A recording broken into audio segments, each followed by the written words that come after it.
Hermanos, Dios los bendiga. Amén, gloria a Dios. Siempre contentos los domingos que nos juntamos como el cuerpo de Cristo. Ahora se agrupa el cuerpo sacerdotal, ¿no? Ok, hay un estudio bastante interesante, un poco complejo, pero interesante, acerca de cómo es el sacerdocio de los hijos de Dios. Es muy difícil, bueno, para mí sería fácil meterme de una vez a desarrollar el sacerdocio del creyente, pero yo necesito primero hacer el fundamento, levantar columnas, para que después todo tenga un sentido lógico espiritual. No aprender textos, sino entenderlos para poder seguir la congruencia de la lógica de Dios, ¿no? Si uno entiende cómo Dios piensa, cuál es su lógica, es bien fácil después estudiar la Escritura. Entonces, oramos. Padre que estás en el cielo, gracias por habernos reunido. Te ruego en el nombre de Jesús que permitas que tu espíritu de sabiduría, de revelación, abra nuestro entendimiento a través de la Escritura, para poder entender, conocerte mejor, edificar nuestro espíritu y carácter, y poder así desarrollar una vida sacerdotal que se extiende hasta después de la resurrección. En el nombre de Jesús te damos gracias. El pueblo dice Amén, okay. gloria a Dios. Hay un texto muy básico, es uno de los muy básicos, que es 1 de Pedro 2:9. El texto es grande, pero voy a ir al punto. Mas ustedes son linaje escogido, real sacerdocio, una nación santa. Okay, Pedro está escribiendo una carta a los expatriados judíos, ¿no? Esta declaración de Pedro hace a todos los creyentes, pues incluidos los mismos apóstoles, sacerdotes reales de Cristo o con Cristo, ¿ya? Cuando se habla de sacerdotes a nivel común, miramos a las personas con inclinaciones religiosas, otros pues sirven a Dios, y es aprobado por los hombres como algo bueno, ¿no? Sacerdote significa paz, algo así. Pero la Escritura dice que el cuerpo humano no busca lo que es del Espíritu. 1 Corintios 2:14. ¿Por qué entonces surge la pregunta, ¿qué mueve al hombre a buscar lo espiritual si la carne no puede buscarlo? Lo que mueve al hombre es el espíritu que tiene. Si es nuestro espíritu entonces el que busca de Dios, ¿por qué no todos se inclinan hacia la misma divinidad? Porque unos buscan lo santo y otros buscan lo profano. ¿Por qué? Si es un mismo espíritu. Jesús reveló en su parábola de la siembra, en su parábola del trigo y la cizaña, la siembra de dos simientes espirituales. Comparó el reino de los cielos con la parábola del trigo y la cizaña. En el verso 38 dice, el campo es el mundo, la buena semilla son los hijos del reino, y la cizaña son los hijos del malo. El enemigo que la sembró es el diablo. Es en Mateo 24, 27, 36, 38. Entonces, nacemos con dos simientes espirituales. Uno de Dios y el otro de Satanás. No suena muy bonito ni agradable, pero eso es lo que dice la Escritura. Esto confirma lo que Yahweh le dijo en Génesis a la serpiente 3:15. Pondré enemistad entre tu simiente, la simiente de la mujer, y entre tu simiente y la simiente suya. Esta te herirá en la cabeza y tú le herirás en el calcañar. Nota que Jesús está revelando la parábola del trigo y la cizaña. Y Génesis 3:15 está confirmando lo que Jesús dijo. Ahí están las dos simientes, la simiente de la mujer y la simiente del diablo. El trigo, que la simiente espiritual de Yahweh en el hombre, porque según Génesis 2:7, Yahweh sopló en su nariz del hombre aliento de vida, y fue el hombre un ser viviente. En ese soplo se sembró tanto el aliento y el espíritu en el hombre. El espíritu humano, a través del cerebro, nos da conciencia de pensamientos, de razonamiento, imaginación, creación. Podemos hablar, se relaciona con Dios por medio de su cuerpo. Ese es trigo, ¿no? La simiente de Yahweh. ¿Cómo fue sembrada la cizaña, la simiente de Satanás en el hombre? Eva veía que si tocaba el fruto prohibido moría y eso la detenía para comer dicho fruto. Entonces Eva oyó, creyó e hizo fe a la palabra de la serpiente. Cuando le dijo en Génesis 3:5, no morirás, sino que sabe Dios que el día que tú comas de él, serán abiertos tus ojos y serás como Dios, sabiendo el bien y el mal. Y ella, ¿no? Esa palabra ella la creyó y eso entró en ella. Y es un espíritu. Entonces, hace fe, entra la palabra y ahora la palabra se activa en la mente de Eva y ella dice, y vio la mujer que el árbol era bueno para comer. Nota que eso no estaba en su mente, ¿no? ¿O sí estaba? No estaba. Pero ahora ya viene a la mente porque la cizaña ya había entrado, ¿no es cierto?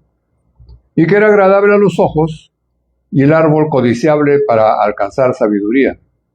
Ese razonamiento surge no por la carne, surge porque el espíritu de Satanás, o sea, su simiente, entró en su mente y le abrió el entendimiento. Entonces ella tomó el fruto y comió, y dio también a su marido, el cual comió con ella. La iniquidad de Eva dio a luz la desobediencia. Su desobediencia trajo juicio, y Yahweh sentenció a Adán a regresar al polvo de donde fue tomado. Note que Yahweh no le dijo, morirás, o muérete, o cae muerto. Si le hubiera dicho muere, automáticamente se anula la humanidad, porque Adán todavía no tenía hijos. Y si Adán moría en ese momento, se acabó la descendencia humana. Porque sería el fin de la humanidad. Más bien, le dio la esperanza de una redención futura que vendrá por la simiente de la mujer, quien pisaría la cabeza de la serpiente, Satanás. Ya tenemos, ahora sí, dos simientes espirituales sembradas en el hombre. Una por Satanás y el otro por Dios. Aquí no se habla de la muerte espiritual, de ninguna manera. Es una muerte 100% física. Porque Yahweh siguió en comunicación con Adán. El problema entonces no es el cuerpo humano, no es su espíritu. Cuando Pablo dice muerto en sus delitos y pecados, el lenguaje es judicial, no es literal. No está hablando de una muerte espiritual. Así como los criminales sentenciados a muerte, ellos para la sociedad están muertos en sus delitos y pecados, pero aún pueden oír el evangelio y ser salvos. ¿Gracias a qué? A que su espíritu todavía están vivos. No existe muerte espiritual. El espíritu no peca, el espíritu no muere, el espíritu no se desconecta, el espíritu no deja de ser porque es el espíritu mismo de Dios. Si el espíritu del hombre muriera, dejaría de ser un hombre, pasaría a ser una bestia, un animal, sin conciencia espiritual.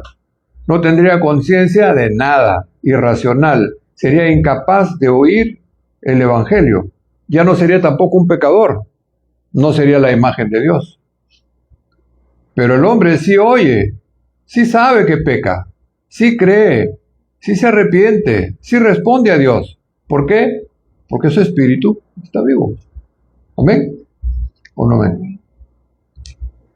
Yahweh sigue hablando con el hombre porque su espíritu nunca murió. Yahweh habló con Adán después del pecado, con Caín, con Noé, con Abraham, con Moisés, con Samuel, con Saúl. Y Dios sigue hablando con el hombre hasta el día de hoy. Y no solo habla. Dios ha amado al mundo de tal manera que dio a su Hijo sacrificio vivo por los pecadores para darles la salvación por gracia, por medio de la fe en el Evangelio de Jesús. Todo esto hace posible el espíritu del hombre nunca murió y lo que se espera es la redención del cuerpo para vida eterna. Nunca se habla del espíritu. Yahweh escogerá a los que son de fe para que sean sus hijos. Y con todos ellos va a edificar su iglesia, su casa. Perdonará sus pecados, serán resucitados a vida eterna.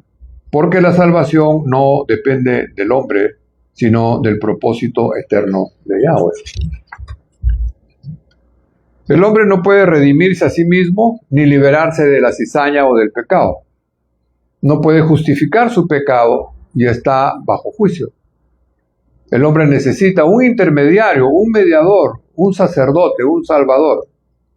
Eso es imposible para cualquier hombre nacido de Adán, pero no para Yahweh. Yahweh tenía guardado el sacerdocio mediador, el sacerdote y mediador dentro de su propósito, su espíritu de vida eterna, su simiente espiritual, su palabra viva. Como dice Juan, la vida eterna estaba con el Padre y se nos manifestó en forma humana como Jesús. El sacerdote que oficiaría el sacrificio del Cordero de Dios sería el mediador entre Yahweh y los hombres, y el que resucitaría en cuerpo preparado por Yahweh, el que sería declarado hijo primogénito a la resurrección, rey, sumo sacerdote eterno. Este espíritu no es una persona, no es la segunda persona de la Trinidad, no es otro Dios, no es una hipóstasis, es el espíritu de vida eterna que procede de Yahweh, su simiente. Él hizo todas las cosas y tiene el poder para dar vida a los muertos. Juan 1:3.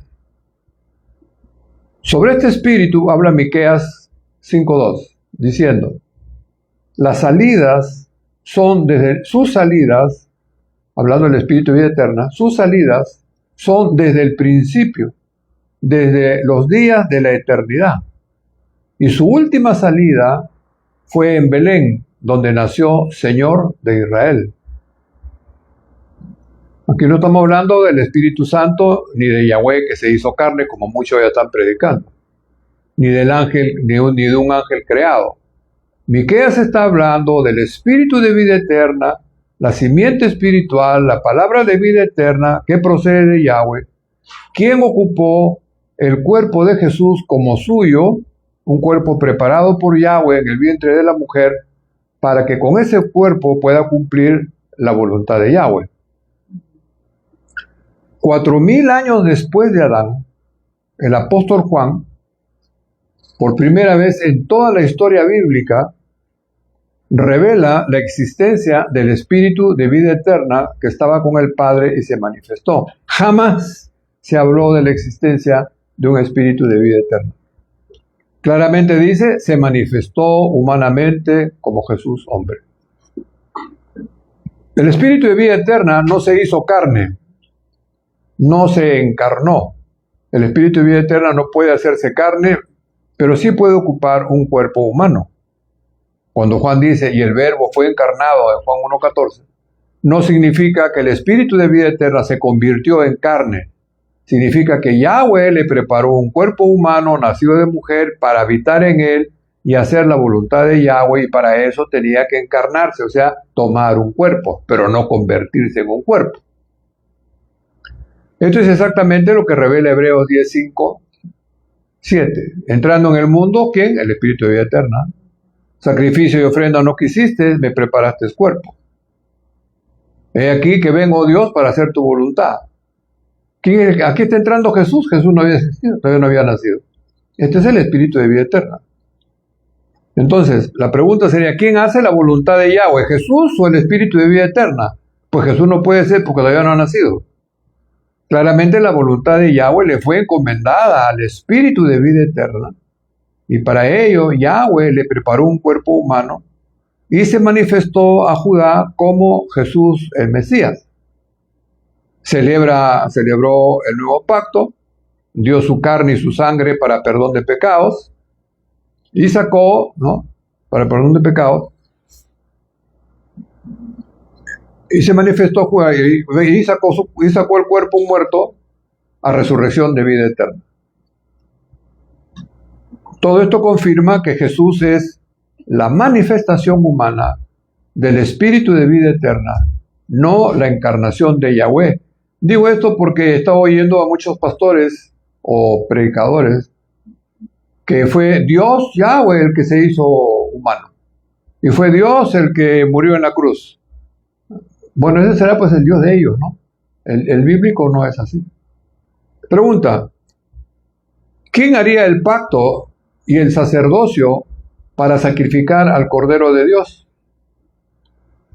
El cuerpo de Jesús era el Cordero. Por lo tanto, Jesús en la carne no podía hacer el sacerdocio, pues. Lógico. Porque el sacerdote no puede ser al mismo tiempo el sacrificio. Aunque Jesús ya había sido nombrado por el Padre sumo sacerdote según el orden de Melquisedec, y esto por juramento, tanto en cuerpo como en su espíritu, el cuerpo humano solo podía dar la ofrenda, o sea, se podía ofrendar el cuerpo, no el sacerdote que la presenta. Entonces el sacerdote presenta el cuerpo, pero el cuerpo no puede presentarse a sí mismo. Por eso el que hace el sacrificio de la ofrenda es el Espíritu de vida eterna en su cuerpo como Jesús el Cristo. Esto lo tenemos que crear bien en la mente, pues, para poder entender el resto de la Escritura. Porque nosotros creemos que fue Jesús. O sea, en nuestra cultura evangélica y tradicional no existe el Espíritu de vida eterna. No existe el Espíritu de vida eterna como simiente de Yahweh. No existe que el que haya hecho la voluntad del Padre sea el Espíritu de vida eterna en cuerpo humano. Entonces, ¿cuánto estamos ignorando de la verdad bíblica? A Jesús nunca el Padre le dio que hiciera su voluntad con su humanidad. Eso se lo dieron al Espíritu de vida eterna y para eso le dieron un cuerpo humano para que pueda ofrendar el cuerpo humano. El Espíritu de vida eterna pasó de sacerdote a sumo sacerdote. Porque antes de Jesús, el Espíritu de vida eterna solo fungía como sacerdote Melquisedec. Pero no era sumo sacerdote. No tenía cuerpo humano para oficiar un sacrificio real. El Espíritu de vida recibe un cuerpo preparado por Yahweh, y cuando Jesús es nombrado sumo sacerdote según el orden de Melquisedec, el Espíritu de vida asciende a sumo sacerdote. Ahí es cuando es habilitado el sacerdote Melquisedec, es habilitado ahora como sumo sacerdote para que ahora sí pueda oficiar el nuevo pacto, dar la carne y la sangre como ofrenda que el Padre le dio como cuerpo y consumar el pacto en la cruz y así llevar la sangre del Cordero al cielo como sumo sacerdote Melquisedec, Cristo. El Espíritu de vida eterna celebró el nuevo pacto con sus discípulos en su cuerpo como Jesús Mesías. Dio como ofrenda su carne y su sangre en los elementos del pan y el vino, y consumó el pecado con su muerte, el pacto con su muerte en la cruz. Muerto Jesús y sepultado, el Espíritu de vida eterna como sumo sacerdote llevó la sangre del Cordero al propiciatorio celestial. En el cielo, la sangre fue inspeccionada por Yahweh conforme a la ley, la obediencia de Cristo fue hallada perfecta, la ofrenda fue aceptada y el pecado fue quitado del mundo en el cuerpo muerto de Jesús, el Hijo unigénito. No se trataba de un perdón de pecado solamente, sino de quitar el pecado del mundo. El perdón es un acto judicial, pero quitar el pecado y es un acto sacerdotal y definitivo. Son dos cosas diferentes. Por eso Juan el Bautista no dijo: he aquí el que perdona los pecados del mundo. ¿Qué dijo? Sino, he aquí el Cordero de Dios que quita el pecado del mundo. Pablo explica lo que Yahweh sentenció a muerte, porque la carne es donde opera pues el poder del pecado. Y según Romanos 6, confirma la sentencia sobre la carne. Pablo lo explica que por la fe nuestro viejo hombre fue crucificado juntamente con Cristo, para que el cuerpo de pecado sea destruido a fin de que no sirvamos más al pecado. ¿Cuál es la cizaña, no? En Romanos 6:6. Añade, porque el que ha muerto ha sido justificado del pecado. Aunque no está hablando de una muerte física, está hablando de una muerte en fe. O sea, el pecador obligadamente tiene que morir, no físicamente, morir en fe, morir en Cristo o con Cristo en la cruz, porque así como Jesús llevó nuestros pecados, pues justamente nos llevó a nosotros ahí arriba. Él murió por nosotros, no solo por nuestros pecados, por todo, por el cuerpo completo. Entonces, si el creyente no es consciente de que ha muerto a su carne de pecado en la cruz, ¿cuál es su fe que lo sostiene? Eso significa que el pecado está en la carne. La carne debe de morir, porque muerto el cuerpo de pecado, muerto también el pecado. Muerta la carne, muerto el pecado. Entonces el creyente queda justificado del pecado cuando muere con Cristo en la cruz, para poder vivir por el Espíritu y no más por la carne. Porque la cizaña, el pecado, ya no tiene terreno donde operar. Esa muerte es por fe, todo es por fe. Entonces, siguiendo la ley de la resurrección, Yahweh sentenció el pecado en la carne para que muerta la carne, muerto el pecado, así se cumple la ley espiritual. Primero es cuerpo animal, luego es cuerpo espiritual, 1 Corintios 15:44. Y detrás de todo este espíritu de vida eterna, quien llegó a ser el primogénito de Yahweh en su cuerpo espiritual resucitado, cosa imposible de cumplir en cuerpo humano del unigénito. A pesar de que no tenía pecado, no hizo pecado, está escrito, carne y sangre no hereda el reino de Dios. Así Jesús, en su carne y en su sangre, sin pecado, santo, puro y limpio, no puede entrar al reino de Dios en su naturaleza de carne y sangre. Tiene que morir. Entonces Jesús toma el pecado del mundo, muere por los pecadores en la cruz y nos representa. Entonces, si yo digo, yo creo que mi pecado fue llevado en el cuerpo de Cristo a la cruz, y ahí junto con Cristo yo también morí a esa conducta pecaminosa, eso es fe. Estoy aceptando que estoy muriendo al pecado. Entonces, si he muerto juntamente con Cristo al pecado, y después he sido sepultado en el agua, y después he salido del agua, he pasado por el proceso de muerte, sepultura y resurrección, para poder ahora vivir por el Espíritu y no más en la carne. Y todos los que hemos sido salvos, ya no vivimos para nosotros mismos, sino vivimos para aquel que murió por nosotros. Entonces, este es uno de los puntos más difíciles de concebir, de aprender sí, pero por ponerlo en práctica no. Y primero hay que entenderlo. ¿Qué es lo que hay que entender? Que si tú eres cristiano y moriste en la cruz y te perdonaron tus pecados y ahora eres sacerdote, etcétera, etcétera, ya no puedes vivir para ti. O sea, ya no puedes vivir para satisfacer todos los deseos de tu carne.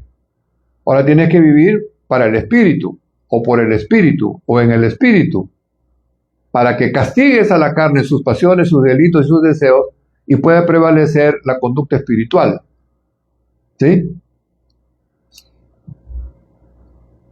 Entonces, el fin del pecado y la salvación no se produce aceptando a Cristo como su Señor y Salvador. Eso es otro evangelio. Jamás en la mente de uno que aceptó a Cristo en su corazón se vio crucificado juntamente con Cristo. Jamás se vio siendo sepultado y saliendo del agua como un resucitado juntamente con Cristo para vivir espiritualmente y buscar las cosas de arriba. ¿O me equivoco, pues? ¿Ah? Por eso que hay muchos que no dan fruto, muchos que no encuentran todavía una identidad porque nunca han muerto. Han aceptado a Jesús como si Jesús le hubiera dicho, oye, ¿me aceptas? ¿Cuándo Jesús le dijo, oye, acéptame? ¿Cuándo dijo, vayan y pregunten a la gente si me quieren aceptar? Entonces, ¿por qué aceptan lo que Jesús nunca se ofreció? Pero así es el engaño, pues. Bueno. Entonces, el fin del pecado y la salvación no se produce por aceptar a Cristo como Señor y Salvador. Es otro evangelio. El evangelio bíblico enseña que el creyente debe de morir a su carne de pecado, debe de subir a la cruz en fe, debe ser crucificado juntamente con Cristo, debe ser sepultado en el bautismo de agua y debe de salir del agua como resucitado juntamente con Cristo. Es muerte y sepultura y resurrección en fe. Ahí están las tres cosas que debes de creer profundamente en tu corazón que va a producir el cambio de tu conducta. Tienes que creer que has muerto, que te sepultaron y que resucitaste por fe juntamente con Cristo. Esa es la conciencia que debemos nosotros desarrollar. Aquí es donde las cosas viejas pasaron y todas son hechas nuevas. ¿Cómo van a ser hechas nuevas si no has muerto? Si todavía sigues viviendo en tus recuerdos, en tu pasado, en tus problemas, con tus iras, con tus cóleras, con tus deseos, con tus pasiones, porque nunca subió a la cruz todo eso. Entonces tienes problemas como si no fueras cristiano. Ahora quieres unas palabritas mágicas, un toquecito mágico para que te transforme. No funciona así. A esta razón, entendemos que nuestro cuerpo debe ser amado. Hay que amar nuestro cuerpo, hay que cuidarlo, porque tiene todo el potencial de llegar a ser un cuerpo espiritual con vida eterna, glorioso y salvo de toda condenación. Con su resurrección, Jesús quedó establecido y se cumple Apocalipsis 1:6. Ya resucitado Jesús, nos amó, nos perdonó nuestros pecados con su sangre, nos hizo reyes y sacerdotes para Dios su Padre. Que lo sepas, que lo creas o no lo creas, que dudes, que si lo pones a pensar, todo lo que tú quieras, para Dios tú eres un sacerdote. Un sacerdote inteligente, torpe, carnal, espiritual, poderoso, bruto, todo lo que quieras, pero sacerdote.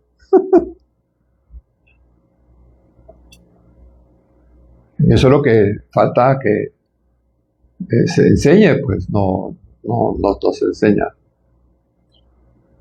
¿Cuándo nacemos del Espíritu y cuándo somos hechos sacerdotes reales para el Padre? Bueno, eso pasa en el momento que creímos en el Evangelio.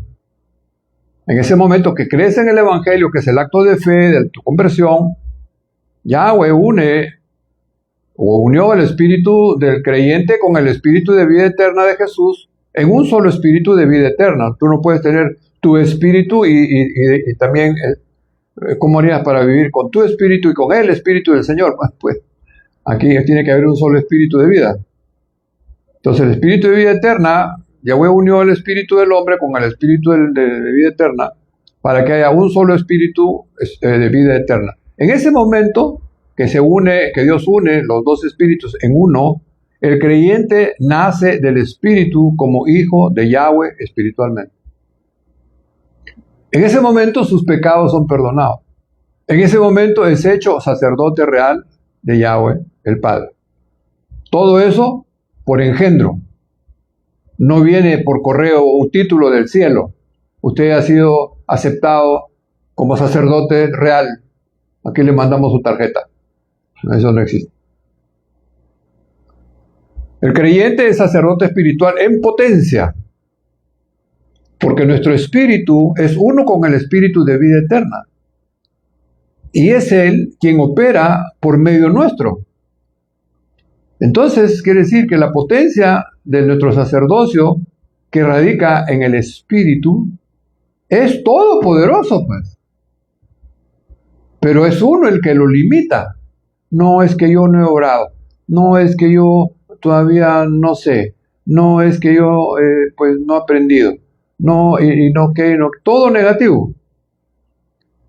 ¿Y por qué crees que Dios escogió lo vil, lo menospreciado, lo inútil del mundo? Justamente para que no pienses que es por tu sabiduría, por tu inteligencia, por tu capacidad, por tus poderes, que por remate no tienes, sino para que veas que eso que fluye en ti, poderoso, no es de tu carne, es del espíritu de vida que ahora se ha unido a tu espíritu. Ahora eres hijo espiritual de Yahweh. Y estamos siendo formados por el Espíritu Santo a la imagen del Hijo para que sea el primogénito entre muchos hermanos a la resurrección. ¿Qué tal? Entonces, la revelación del Espíritu de vida eterna, nota, la revelación del Espíritu de vida eterna vino 9 años después de la resurrección de Jesús. Y fue Juan quien reveló al Espíritu de vida eterna que estaba con el Padre. Nunca, jamás en la vida se ha oído el Espíritu de vida eterna en toda la historia de la Biblia, hasta Juan. Esto no significa que todos los apóstoles y creyentes se enteraron de esta revelación. Esto es la revelación que da Pablo en su carta. Pero esa carta no fue mandada a todas las iglesias. Recién estaba creciendo. Creo que Pablo recién empezaba su ministerio. Aún en este tiempo, casi 1700 años, 1800 años, aún en este tiempo sigue ignorando el espíritu de vida eterna y el sacerdocio del creyente. Si esto es nuevo para millones de gente, el espíritu de vida eterna, ¿y dónde sacaron ese espíritu? Que somos sacerdotes, ¿cómo está eso? Y estamos hablando 1800 años después. Entonces, el hecho de que Juan haya escrito su primera carta no significa que ya se enteraron todos los apóstoles. No creo que se haya enterado Pedro, no creo que se haya enterado Pablo, no creo que se haya enterado nadie de los que escribieron nada, porque nunca hicieron mención de ese punto. Así que nunca hubo una revelación generalizada, pero ahí quedó. Por ejemplo, en Apocalipsis 1:5, nos amó, nos lavó nuestros pecados, se nos hizo reyes y sacerdotes. ¿Quién más después de Juan se enteró de eso? Habla Pedro, habla Pablo, habla Santiago, Mateo, Lucas, Marcos. ¿Quién habló? Nadie. Eso se escribió, qué sé yo, 11 años después de la muerte de Cristo. Ahora, Juan estaba en la isla de Patmos. ¿Dónde estaba Pablo? Ya te la busqué. ¿Y dónde crees que Pablo iba a recibir un mensaje? O sea que no había una revelación en todos. Aún en este tiempo sigue ignorándose el espíritu de vida eterna y el sacerdocio de los creyentes. Entonces, todos los apóstoles, sobre todo Pedro y Pablo, desarrollaron todo un ministerio como sacerdotes, pero cuando leemos las cartas apostólicas y los evangelios, vemos que no en todas las palabras se indica sacerdocio, sacerdotes, porque esas palabras griegas que hablan de sacerdocio y sacerdotes no fueron traducidas como tal. Esto anuló la realidad sacerdotal de todos los creyentes hasta el día de hoy. Porque usted no lee sacerdotes ahí, ¿verdad? Amados sacerdotes, no lee, ¿verdad? Entonces todos son ministerios, servidores, esto y el otro. Pero es que ahí dice, en el griego dice, pero no fue traducido literalmente. Por eso que nunca leí sacerdocio. Claro, nunca tradujeron el sacerdocio, las palabras griegas al sacerdocio, por razones que voy a explicar. La palabra griega hierateuma se traduce como sacerdocio. Aparece en 1 de Pedro 2.5, 2.9, como sacerdocio santo, real sacerdocio. Pero en muchas traducciones antiguas no se traduce como sacerdocio, sino como ministerio santo. Pablo consagrado, nación santa. ¿Por qué? Porque hierateuma significa sacerdocio. pero no querían que la iglesia se viera como sacerdote. Hasta el día de hoy, la Iglesia Católica no quiere que tú sepas que eres un sacerdote. Te aguantan como laico. En el Nuevo Testamento las palabras griegas eran teuma, sacerdocio, y erarius, sacerdote, ministro litúrgico, sacerdote en servicio, no siempre fueron traducidas así. Muchas Biblias se evitaron traducirlas literalmente para no dar impresión de que todos los creyentes son sacerdotes hasta el día de hoy. Ningún pastor se para en el púlpito a hablarle a los hermanos sacerdotes. Todos son ovejas. Él es el pastor. Todos tienen que ser obedientes al pastor y sujetarse a sus mandamientos y sus principios, su sistema y su visión. Si no, cámbiate de iglesia. ¿Quiénes no querían que la iglesia se viera como sacerdotes? Pues esa es la institución eclesiástica que se formó en el siglo II al IV, que luego se consolidó como la Iglesia Católica Romana. La estructura jerárquica que se formó después de los apóstoles. ¿Pero por qué ellos? Porque crearon un sistema, ¿no? Un sistema sacerdotal exclusivo, donde solo ellos, la casta, ellos podían oficiar, solo ellos podían consagrar, solo ellos podían sacrificar, solo ellos podían perdonar pecados, solo ellos podían ministrar en el altar, y para justificar ese sistema tenían que borrar el sacerdocio de todos los creyentes, porque entonces todos los creyentes podían hacer misa cuando les dé la gana. ¿Qué tal? La Iglesia Católica basó su sacerdocio en el sacrificio de la misa, porque un sacerdote, para ser sacerdote, tiene que hacer el sacrificio. El sacerdocio levítico era el que hacía los sacrificios de animales y el derramamiento de sangre, y los sacerdotes católicos sacrifican a Jesús y comen y beben su sangre literal. ¿Cómo va a ser lógico eso? ¿Quiénes hicieron? ¿O qué hicieron? Pues hicieron dos cosas de la Iglesia Católica. Primero, se apropiaron del término sacerdote. ¿Por qué ellos tienen que ser sacerdotes? Hasta nosotros, que somos creyentes y somos sacerdotes, le llamamos a ellos sacerdotes y ellos nos llaman a nosotros cristianos. ¿Cómo la ves?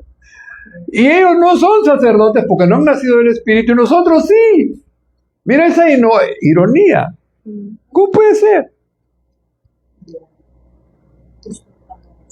Nos han educado, nos han formado, nos han formateado y ya lo recibimos como natural, como normal, como que así debe ser. Ellos no son sacerdotes nacidos del Espíritu, son sacerdotes de la Iglesia Católica. Por la Iglesia Católica, en principio de haberse sometido a todo un sistema y haber aprendido, y haber obedecido y haber aceptado, para que sean ellos puestos como sacerdotes, o aceptados como sacerdotes. Nosotros somos sacerdotes por nacimiento espiritual. Y no nos hace cuando creemos. Ya fuimos hechos sacerdotes antes de ser creyentes. Y cuando nacemos, pues nacemos con lo que ya es lógico de uno, ¿no? Es como el hijo del rey nace príncipe.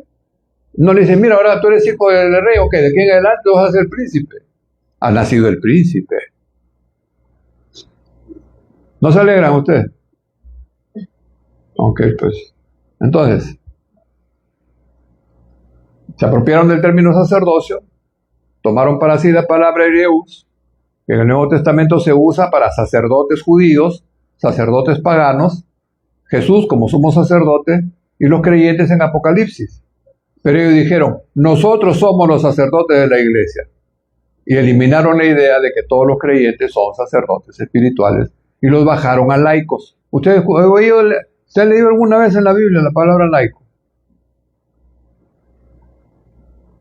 El punto 2 es, manifestaron o manipularon traducciones. Porque ellos fueron los que escribieron la Biblia. O tradujeron, pues. Ellos son los que formatearon la escritura. Ellos quitaron acá y sí, aquí no, junto con el emperador Constantino. Él es el que se sentó. Esto sí, esto no. Esto me lo cambio, esto me lo pone, esto me lo arregla. ¿Cómo es?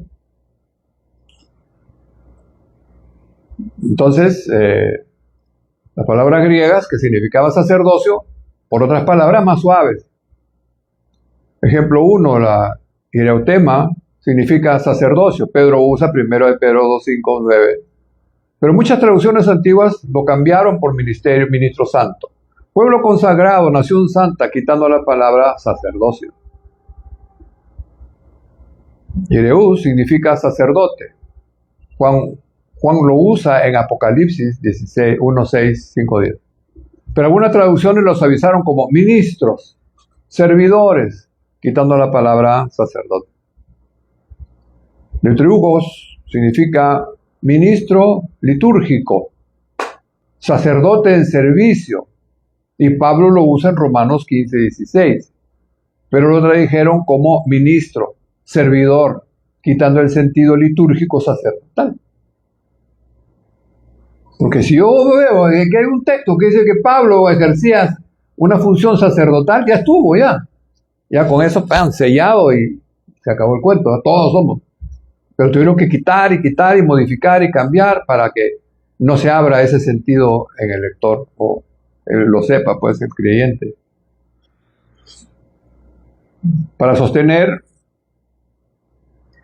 ¿por qué lo hicieron? Porque la Iglesia Católica desarrolló un sistema sacrificial en la misa.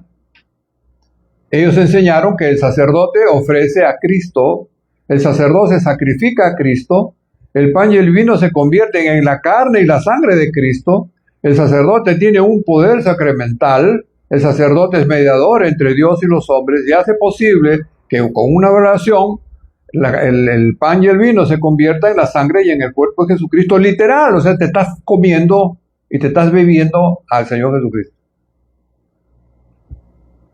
Y como eso es una ceremonia psicológicamente muy bien presentada y con una presencia sospechosa espiritual, entonces pareciera que es verdad.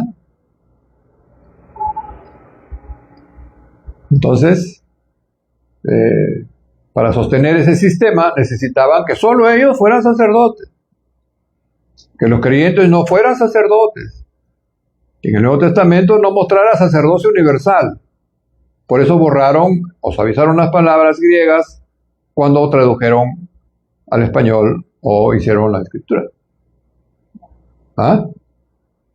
Entonces, ¿por qué te bautizan? Te bautizan para que seas hijo de la Iglesia católica, para que pertenezcas a la Iglesia católica. Mi padre es católico, mi mamá es católica, yo soy católico y moriré católico. Está bien, pues. Nadie te dice que no. Y si quieres vivir, vive, y si quieres morir, muere. Ese es asunto tuyo. ¿Qué dice realmente el Nuevo Testamento? Pedro dice, real sacerdocio. ¿Qué somos? Real sacerdocio. ¿Qué somos? Sacerdocio santo. ¿Qué somos? Sacerdocio santo, sacrificios espirituales, que son las que debemos de hacer delante de Dios. Y Juan dice, nos hizo Dios, Cristo, nos hizo sacerdotes para Dios su Padre, y su Padre reinarán sobre toda la tierra. Pablo dice que es un ministro litúrgico. Pablo dice, el ministro litúrgico, oficio sacerdotal del Evangelio, leitorogos, oficio sacerdotal del Evangelio. Note pues, oficio sacerdotal del Evangelio lo traduce por oficio que es ministerial. ¿Ah? Romanos 15, 16. Hebreos dice, tenemos altar, ofrecemos sacrificios de alabanza. Y todo esto es sacerdocio espiritual. ¿Pero cómo suena? Por eso que nosotros, caramba, ¿cómo puede ser que nosotros hagamos sacrificio de alabanza? Eso, en este tiempo, en este sistema cosmopolita que vivimos, en un lenguaje que cambia con tanto nuevo aparato que hay, ¿cómo me voy a imaginar yo haciendo un sacrificio? ¿Cómo vas a hacer? Puedo imaginarme sacrificando a alguien, metiendo una espada, metiendo un cuchillo, matándolo, hay un sacrificio así, pero hacer un sacrificio de alabanza, a ver, ¿cómo es el sacrificio de alabanza? Me arrodillo, me paro, me inclino, me tapo, me destapo, lo hago parado, sentado. ¿Cómo hago? ¿Cómo hace usted ese sacrificio de alabanza? Es que eso no lo pienso, eso lo intuyo. Eso más o menos como que me lo imagino. Pero no es que tenga la claridad de qué es lo que estoy haciendo conforme a lo que quita como sacerdote.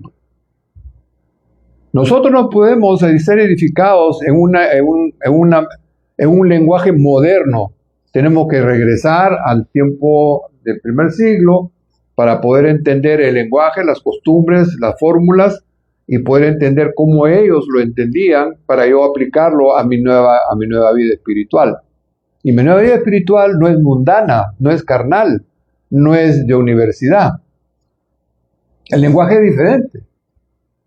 Cristo murió en la cruz por los pecadores. Anda pues a la universidad. Es un lenguaje típico espiritual. ¿O cuál es la ventaja de eso?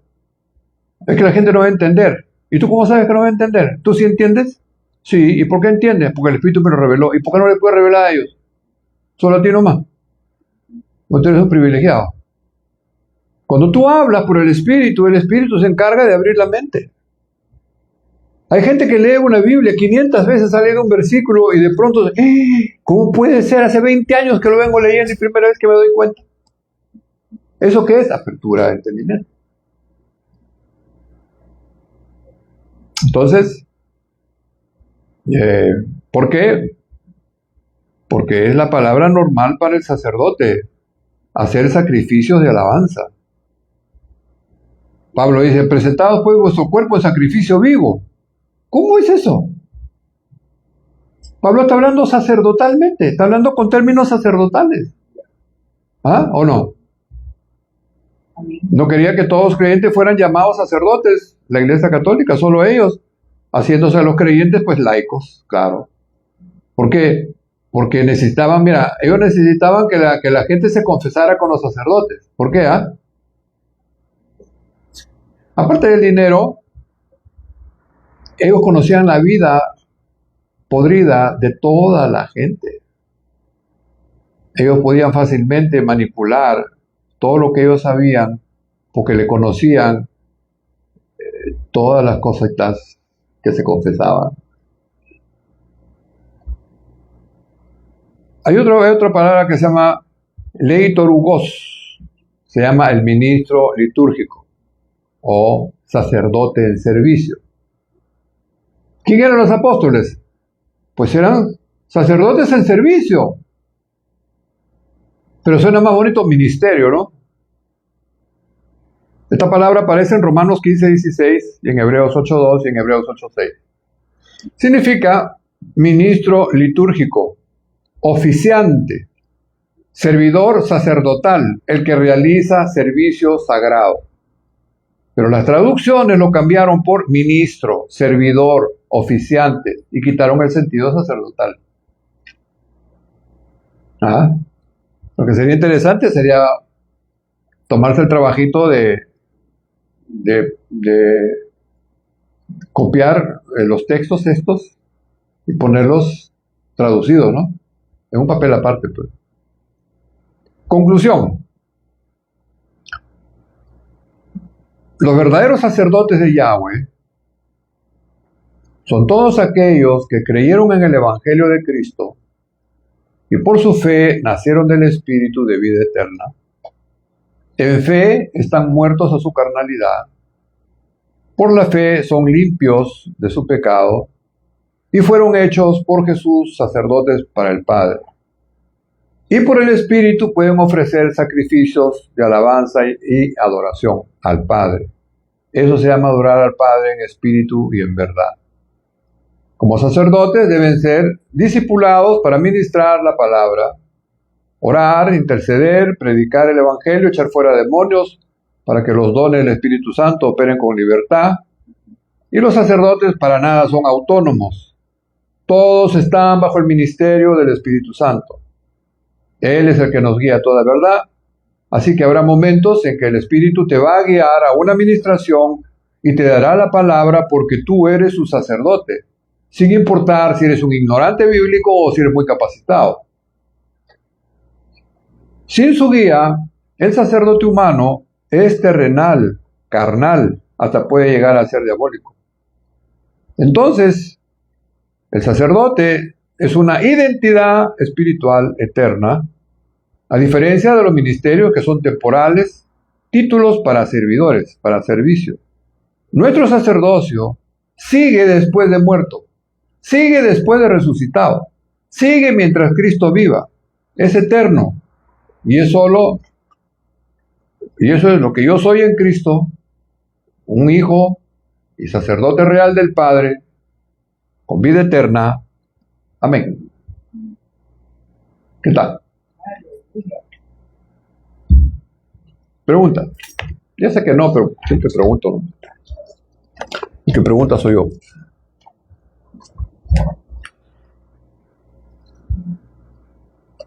Miren, quité esa parte porque ya era muy extenso el tema. Nunca se supo acerca de la siembra de dos simientes, jamás. Lo que se sabe es la historia de Adán, ¿no? Adán y Eva, que estuvieron en el huerto y Satanás le habló a Eva, Eva comió y desobedeció y cayó en pecado. Y Pablo dice, ¿no? El pecado entró al mundo por la desobediencia, por el pecado la muerte, etc. Eso estamos hablando de la época de Adán. 4.000 años después, ¿nota cuánto tiempo?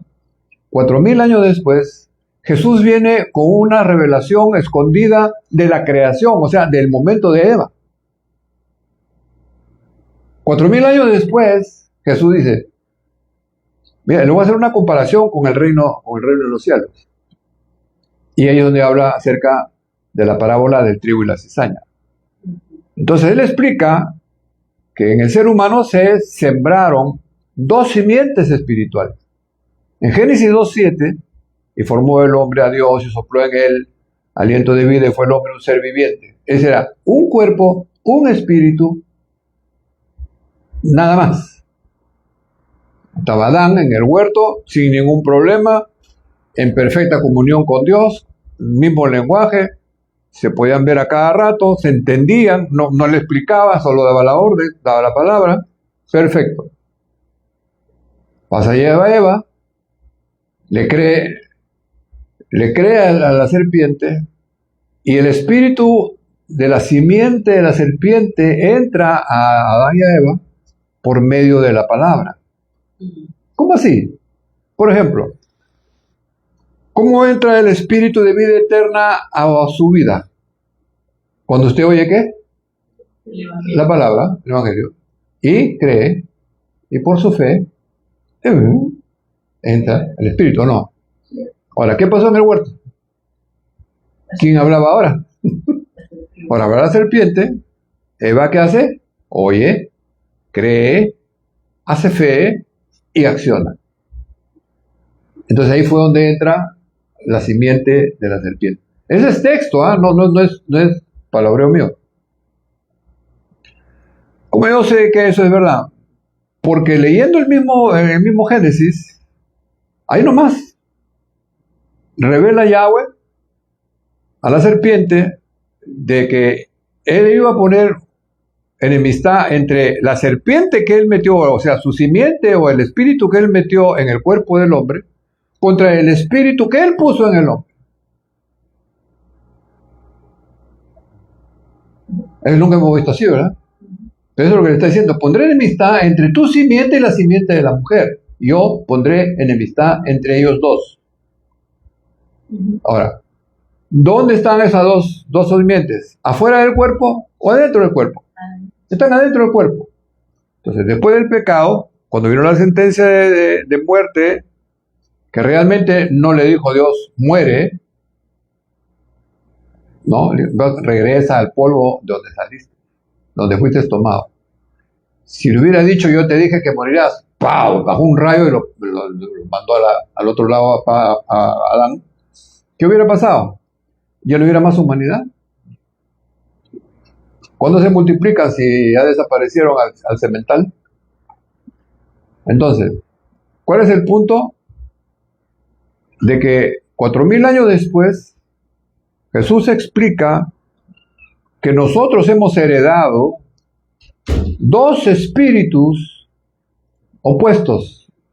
Heredamos el espíritu de Dios, el soplo, el aliento que pasó en Adán hasta el día de hoy, pasa a nosotros por nacimiento, y la simiente espiritual que entró en Eva por causa de su fe. Entonces todos tenemos dos espíritus adentro, como mínimo. Eso quiere decir que hay más. ¿Cómo va a ser si el cristiano no puede tener un demonio adentro? El cristiano no tiene demonios, el demonio tiene cristiano.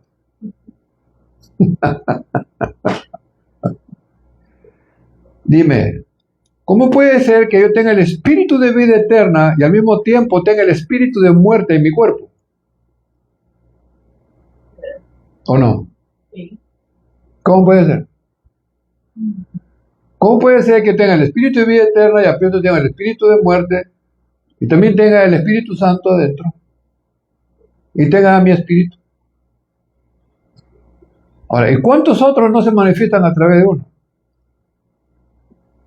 Así que no se sorprenda que haya entrado la simiente de Satanás. Entonces, mira, te lo voy a hacer corto porque ya me quedan 2 minutos.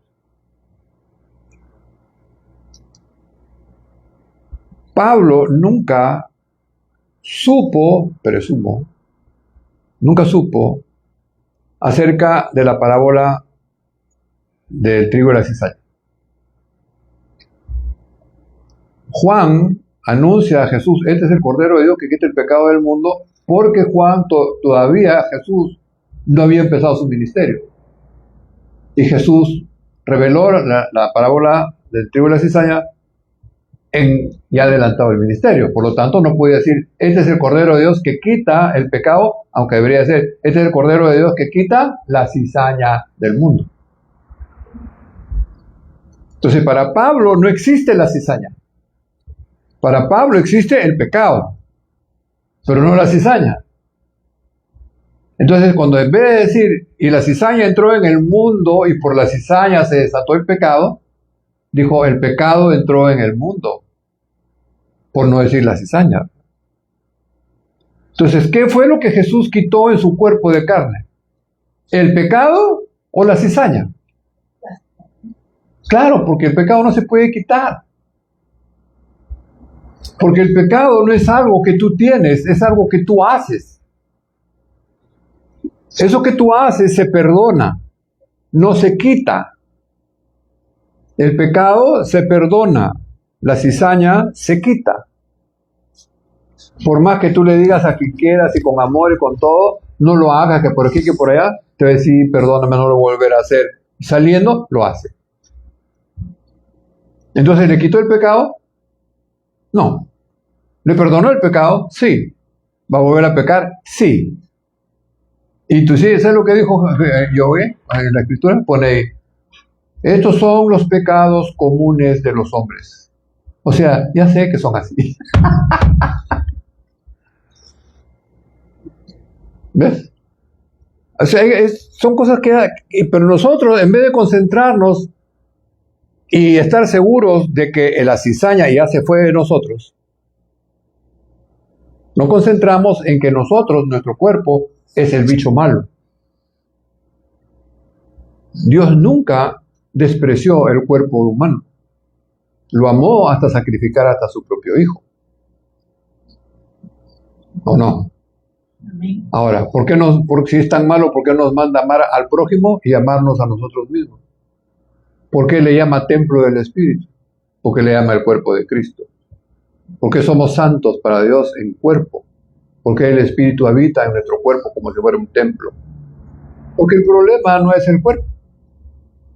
El problema es quién habita en el cuerpo. ¿Y cuál de los dos espíritus es dominante?